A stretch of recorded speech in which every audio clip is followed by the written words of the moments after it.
Haditha, may Allah be pleased with him, reported, when the Prophet, may Allah's peace and blessings be upon him, got up at night, he would cleanse his mouth with siwak, a toothstick. Authentic Hadith, narrated by Bukhari and Muslim. Explanation: the Prophet, may Allah's peace and blessings be upon him, would often use the siwak, and command the Muslims to use it.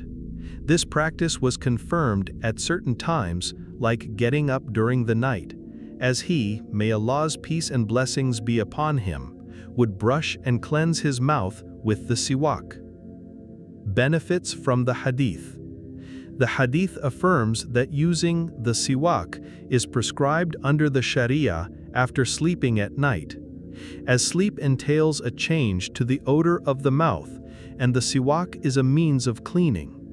It emphasizes that using the siwak is prescribed under the Sharia whenever the mouth has a foul smell, based on the above meaning. Cleanliness in general is prescribed under the Sharia, and it is part of the Sunnah of the Prophet, may Allah's peace and blessings be upon him, and one of the sublime etiquettes.